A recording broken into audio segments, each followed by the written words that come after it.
Okay, so we've got the camera set up on the gimbal. Now it's not quite level there, is it? We're going to just, hang on, move that around there a bit.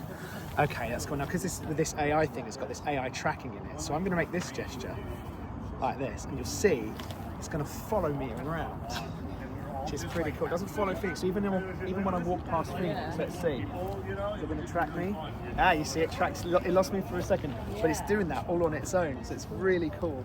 Anyway, so this is the Hohem M7. It's built for mobile phones.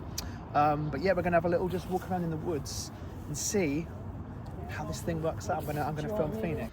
So the first thing we did was just kind of played around with some of the balancing stuff and just going for little walks and just seeing what it all looked like. And it looks great.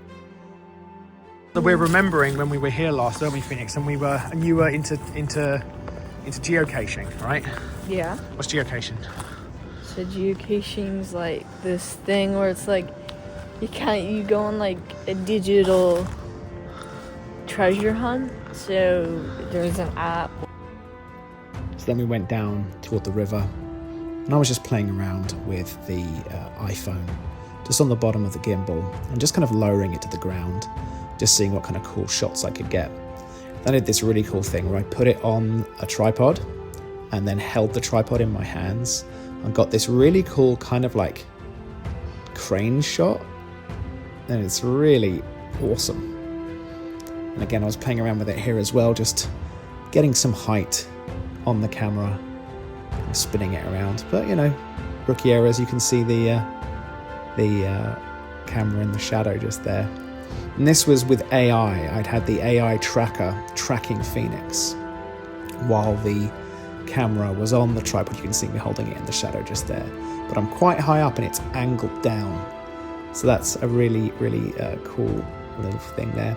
And this was us testing the AI tracking. We placed it on a tripod and just walked past, and it just followed us. There's no other cameraman doing this. This is just the built-in AI tracker. And then Phoenix was testing out how quickly it can follow his movements. This isn't me controlling it. This is the gimbal itself with a little built-in camera following Phoenix. It's amazing. Then just some kind of exploring through the woods right here. We live near this really beautiful lake and really wonderful waterfall, and so we went exploring right there. I definitely think we have to use this in the short film. Again, just playing around with some cool ideas for some shots. And again, just having fun with the height. And again, this was on the tripod, me holding the tripod and spinning around. And then again, having some fun, kind of like craning down right there. It's really fun. Similar stuff right here.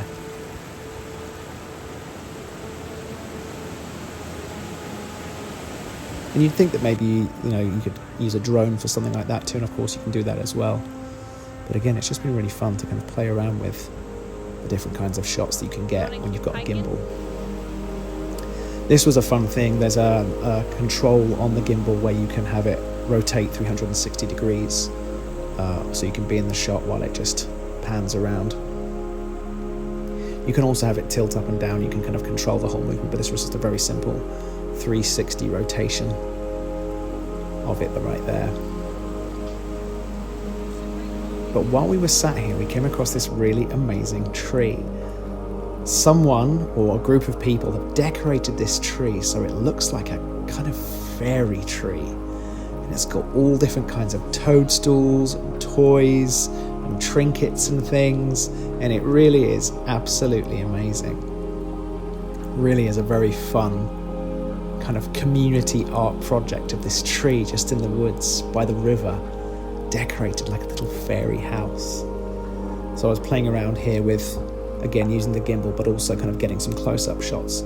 You can see I've actually switched to a different lens and a different camera app. This is the Blackmagic camera app right here. And you can play around with the exposure, the shutter speed, the ISO, things like that. So you'll notice it's very slightly different looking than the previous shot. But it looks really amazing, and it really fed both mine and Phoenix's imagination about what kind of story we could make just with a very small cast, minimal crew, and it's really a wonderful little thing. So it definitely inspired our imagination.